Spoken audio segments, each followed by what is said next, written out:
ബഹുമാനപ്പെട്ട അധ്യക്ഷൻ എൻ രാധാകൃഷ്ണൻ അവരുകളെ, ജാഥ ലീഡർ ശ്രീ കെ സുരേന്ദ്രൻ ഉൾപ്പെടെ വേദിയിലും സദസ്സിലും ഉപവിഷ്ടായിരിക്കുന്ന NDAയുടെ നേതാക്കളെ, സഹോദരി സഹോദരന്മാരെ,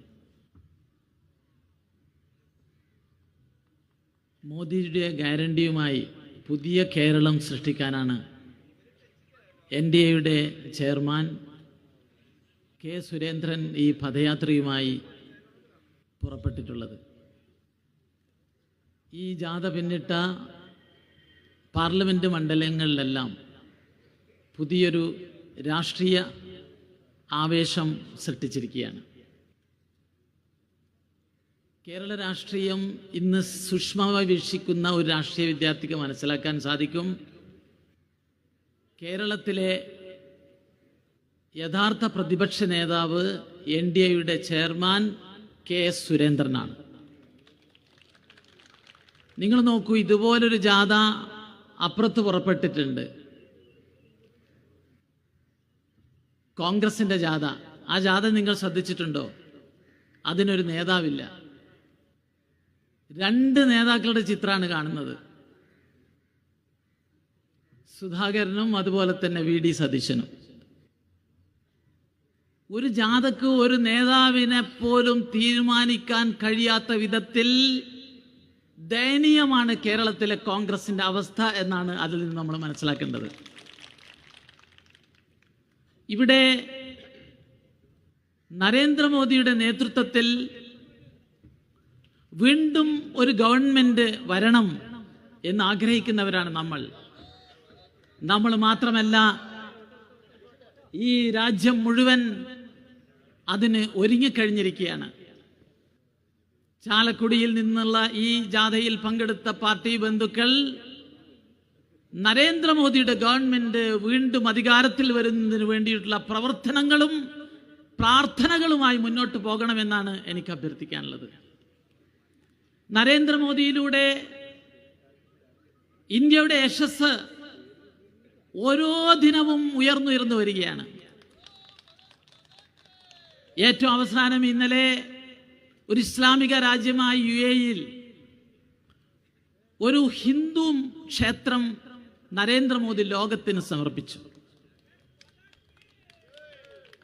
ഇൻസ്റ്റാഗ്രാമിലൊക്കെ ചെറുപ്പക്കാർ ആഘോഷിക്കുകയാണ്. അവർ പറയുന്നു, ഇത് സഹിഷ്ണുതയുടെ, മാനവികതയുടെ മഹാമൂല്യമാണ്, ഇത് ലോകത്തിന് മാതൃകയാകാൻ പറ്റുന്ന മഹത്തായ ഒരു കാഴ്ചപ്പാടാണ് എന്ന് ഇൻസ്റ്റാഗ്രാമിൽ ചെറുപ്പക്കാർ ആഘോഷിക്കുകയാണ്. ആ ചെറുപ്പക്കാരോട് എനിക്ക് പറയാനുള്ളത്, പ്രിയപ്പെട്ട യുവാക്കളെ, ഈ കാഴ്ചപ്പാടും ഈ സഹിഷ്ണുതയും ഈ വിശാലമനസ്കതയും ലോകത്തെ പഠിപ്പിച്ചത് നരേന്ദ്രമോദിയുടെ പുണ്യഭാരതമാണ്.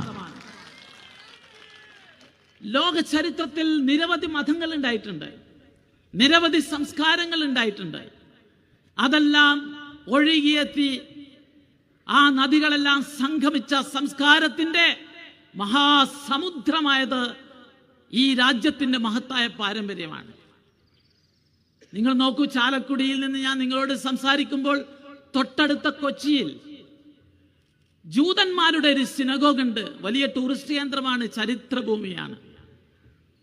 ലോകത്തിലാകെ ജൂതന്മാരെ അടിച്ചോടിച്ചപ്പോൾ അവരെ 2 കൈയും നീട്ടി സ്വീകരിച്ച് അവർക്ക് ക്ഷേത്രം പണിയാൻ, അവരുടെ വിശ്വാസം നിലനിർത്താൻ സഹായിച്ചിട്ടുള്ള ഒരു സംസ്കാരമാണ് നരേന്ദ്രമോദിയുടേത്. അതുപോലെ തന്നെ സൗരാഷ്ട്ര മുസ്ലിങ്ങൾ, ക്രിസ്ത്യാനികൾ, എന്തിനേറെ പറയുന്നു, അവസാനം ദലൈലാമ ഉൾപ്പെടെ ലോകത്തിന്റെ പല ഭാഗത്തു നിന്നും വന്നവരെ സ്വീകരിക്കാൻ വിശാല മനസ്കത കാണിച്ചിട്ടുള്ള ഈ ഭാരതത്തിനകത്തിരുന്നു കൊണ്ടാണ് ഇപ്പോഴും ചിലർ രാമജന്മഭൂമിക്കും അയോധ്യക്കുമെതിരായിട്ടൊക്കെ ഇവിടെ സംസാരിച്ചുകൊണ്ടിരിക്കുന്നത്. നിങ്ങൾ നോക്കൂ, അയോധ്യ എന്ന് പറയുന്നത്, അല്ലെങ്കിൽ കാശി എന്ന് പറയുന്നത് മുസ്ലിങ്ങൾക്ക് മക്കയും മദീനയും പോലെ വളരെ പ്രധാനപ്പെട്ട ഒരു വൈകാരികമായ ഭൂമികയാണ്. ആ വിഷയം 500 വർഷത്തിന് ശേഷമാണ്, സ്വാതന്ത്ര്യത്തിന് പതിറ്റാണ്ടുകൾക്ക് ശേഷമാണ് രമ്യമായി പരിഹരിക്കപ്പെട്ടിട്ടുള്ളത്. എന്നിട്ടും ഏറ്റവും അവസാനം കഴിഞ്ഞ ദിവസം യൂത്ത് ലീഗിന്റെ നേതാവ് ഫിറോസിന്റെ ഒരു പ്രസ്താവന ഇന്ന് ഞാൻ സോഷ്യൽ മീഡിയയിൽ കണ്ടു. അദ്ദേഹം പറയുന്നു, ഞങ്ങൾ വാരിക്കുന്നതിൻ്റെ ആളുകളാണ്, ഞങ്ങളുടെ പിന്മുറക്കാർ ഉണ്ടാക്കിയ പള്ളിയുടെ നഷ്ടം ഞങ്ങൾ മറക്കുന്നില്ല. ഫിറോസെ, ഞാൻ നിങ്ങളോട് ചോദിക്കാൻ ആഗ്രഹിക്കുകയാണ്, ബ്രിട്ടീഷുകാർ, ബ്രിട്ടീഷ് സാമ്രാജ്യത്വം, അവരുടെ മതം നോക്കുകയാണെങ്കിൽ അവർ ക്രിസ്ത്യാനികളാണ്. അവർ നമ്മളെ കൊള്ളയടിക്കാൻ വന്നവരാണ്, നമ്മളെ ആക്രമിച്ചവരാണ്, നമ്മുടെ സംസ്കാരങ്ങൾ തകർത്തവരാണ്. നമ്മുടെ നാട്ടിലെ ഏതെങ്കിലും ക്രിസ്ത്യാനികൾ ആ ബ്രിട്ടീഷ് സാമ്രാജ്യത്വത്തെ നമ്മുടെ പിന്മുറക്കാരാണെന്ന് പറയുന്നത് ഞാൻ കേട്ടിട്ടില്ല. പിന്നെ എങ്ങനെയാണ് ഇന്ത്യയെ ആക്രമിച്ച വൈദേശിക ശക്തിയായ മുഗളന്മാർ അവർ നമ്മുടെ പിന്മുറക്കാർ എന്ന് പറയുക? അവർ അക്രമികളായിരുന്നു. അവർ ഈ രാജ്യത്തിന്റെ സംസ്കാരങ്ങൾ ആക്രമിച്ചവരാണ്. മാത്രമല്ല, മുഗളന്മാർ ഒരു ഇസ്ലാമിന്റെ വീക്ഷണത്തിൽ നോക്കിയാണെങ്കിൽ അവർ ദിൻ ഹിലാഹി എന്ന് പറയുന്ന പ്രത്യേക മതമുണ്ടാക്കിയവരാണ്. അവരുടെ ഖുർആന്റെ പേര് അക്ബർനാമ എന്നായിരുന്നു. പിന്നെ എങ്ങനെയാണ് അവർ അംഗീകരിക്കാൻ സാധിക്കുക? മുഗൾ സാമ്രാജ്യമായാലും ബ്രിട്ടീഷ് സാമ്രാജ്യമായാലും ഈ രാജ്യത്തെ കൊള്ളയടിക്കാൻ വന്ന വൈദേശിക ശക്തികളാണ്, ശത്രുക്കളാണ് എന്ന് നമ്മൾ ഓരോരുത്തരും മനസ്സിലാക്കി ആ കാഴ്ചപ്പാടിനെ കുറെ കൂടി ശക്തമാക്കാൻ കരുത്തുള്ള ഒരു രാഷ്ട്രീയ പശ്ചാത്തലം ഇന്ത്യയിൽ ഉയർന്നു വന്നിരിക്കുന്നു. ഈ രാജ്യത്തിന്റെ ഏറ്റവും മഹത്തായ സംസ്കാരം ഭാരത ആർഷ സംസ്കാരമാണ്. ആ സംസ്കാരം ലോകത്ത് മുഴുവൻ പ്രചരിപ്പിക്കുന്ന അതിന്റെ ബ്രാൻഡ് അംബാസഡറാണ് നരേന്ദ്രമോദി എന്ന് അഭിമാനത്തോടു കൂടി പറയാൻ ആഗ്രഹിക്കുകയാണ്. ആ നരേന്ദ്രമോദി വീണ്ടും അധികാരത്തിൽ വരും എന്നെല്ലാവർക്കും ഉറപ്പായിരിക്കുന്നു. നരേന്ദ്രമോദിയുടെ ക്ഷേമ വികസന പ്രവർത്തനത്തെ ഞാൻ ഇവിടെ വിശദീകരിക്കാൻ നിൽക്കുന്നില്ല. പക്ഷേ കടക്കണിയിൽപ്പെട്ട് കഷ്ടപ്പെടുന്ന ഈ കേരളത്തെ ഞങ്ങൾ ഓർമ്മിപ്പിക്കുന്നു, നിങ്ങൾ ഈ കേരളത്തെ നരേന്ദ്രമോദി ഏൽപ്പിക്കൂ. 5 വർഷം കൊണ്ട് കേരളത്തിന്റെ കടം ഞങ്ങൾ അവസാനിപ്പിച്ചു തരാം. നല്ല കാഴ്ചപ്പാടുണ്ടെങ്കിൽ കേരളത്തെ രക്ഷപ്പെടുത്താൻ സാധിക്കും. ഇന്ന് മലയാള മനോരമ ഒരു എഡിറ്റോറിയൽ എഴുതിയിട്ടുണ്ട്. കൊച്ചി ബാംഗ്ലൂർ വ്യവസായ ഇടനാഴിയെ കുറിച്ച് കേന്ദ്ര ഗവൺമെന്റിന്റെ ഒരു സ്വപ്ന പദ്ധതിയാണ്. നരേന്ദ്രമോദിയുടെ ആ സ്വപ്ന പദ്ധതി പൂർത്തിയാക്കുന്നതിന് തടസ്സം കേരളത്തിലെ ഗവൺമെന്റാണ്. 160 കിലോമീറ്ററോളം സ്ഥലമെടുത്തു കൊടുക്കണം. പക്ഷേ ഒച്ചിന്റെ വേഗതയിലാണ് സ്ഥലമെടുപ്പ് നീങ്ങുന്നത്. ആ വ്യവസായ ഇടനാഴി വന്നാൽ ഈ കേരളത്തെ മാറ്റിമറിക്കാൻ സാധിക്കുമെന്നുള്ള വ്യക്തമായ കാഴ്ചപ്പാടുണ്ട്. പ്രിയപ്പെട്ടവരെ, നിങ്ങൾ മനസ്സിലാക്കണം, ലോകത്തിൽ നിരവധി രാജ്യങ്ങൾ ഉയർത്തെഴുന്നേറ്റുണ്ട്. കടത്തിൽ നിന്ന്, മലേഷ്യയിൽ നിന്ന് വെട്ടിമുറിക്കപ്പെട്ട സിംഗപ്പൂർ വെറും ചതുപ്പ് നിലമാണ്, കുടിവെള്ളം പോലും ഉണ്ടായിരുന്നില്ല. അത് ലോകത്തിലെ ഏറ്റവും പ്രധാനപ്പെട്ട ഒരു വികസിത രാജ്യമായി. ഈ കേരളത്തിലെ ഇന്നത്തെ എല്ലാ പ്രതിസന്ധിയെയും മനസ്സിലാക്കിക്കൊണ്ട് ഞങ്ങൾ പറയുന്നു, നരേന്ദ്രമോദിയെ പോലെ കൃത്യമായ ഒരു വികസന കാഴ്ചപ്പാടുണ്ടെങ്കിൽ ഈ കേരളത്തെ മാറ്റിമറിക്കാൻ സാധിക്കും. നമ്മൾ സാധാരണ പറയാറുണ്ട്, മരുഭൂമിയിലെ ഗൾഫ് രാജ്യങ്ങൾ രക്ഷപ്പെട്ടത് ഭൂമിക്കടിയിൽ ദൈവം നൽകിയിട്ടുള്ള ക്രൂഡ് ഓയിലാണ്. അങ്ങനെയാണ് പെട്രോൾ ഡോളറിന്റെ നാടായി ഗൾഫ് രാജ്യങ്ങൾ വികസിച്ചത്. എന്നാൽ ഈ കേരളത്തിന്റെ ആകാശത്ത് സർവശക്തൻ അനുഗ്രഹിച്ച് നൽകിയ കാർമേഘങ്ങളുണ്ട്. ഈ കേരളത്തിലെ മഴവെള്ളം കുടിവെള്ളമായി സംഭരിച്ചാൽ മാത്രം കേരളത്തിലെ 4 ലക്ഷം കോടി കടം 5 വർഷം കൊണ്ട് അവസാനിപ്പിക്കാൻ സാധിക്കും. പക്ഷേ കേരളത്തിൽ ഭരിച്ച LDF-നും UDF-നും യാതൊരു കാഴ്ചപ്പാടുമില്ല.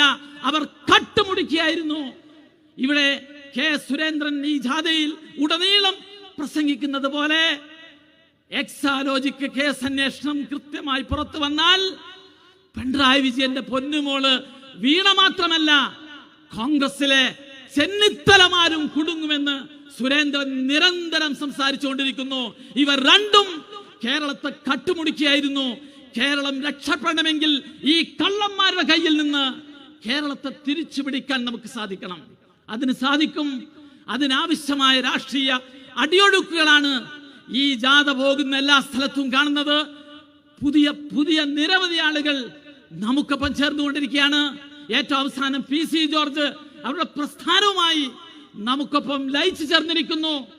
ഈ രാഷ്ട്രീയ അനുകൂല സാഹചര്യത്തെ ഉപയോഗപ്പെടുത്തിക്കൊണ്ട് കേരളത്തിൽ ലോക്സഭാ തെരഞ്ഞെടുപ്പ് കഴിയുമ്പോൾ, ലോക്സഭാ തെരഞ്ഞെടുപ്പ് റിസൾട്ട് വരുമ്പോൾ ഈ കേരളത്തിൽ നിന്ന് നരേന്ദ്രമോദിയുടെ കരങ്ങൾക്ക് ശക്തി പകരാൻ എംപിമാരെ ഉണ്ടാക്കാനുള്ള പ്രതിജ്ഞയുമായി നമുക്ക് മുന്നോട്ട് പോകാമെന്ന് മാത്രം പറഞ്ഞു വെച്ചുകൊണ്ട് എന്റെ വാക്കുകൾ അവസാനിപ്പിക്കുന്നു. നന്ദി, നമസ്കാരം. ജയ് ബോലോ ഭാരത് മാതാ കി.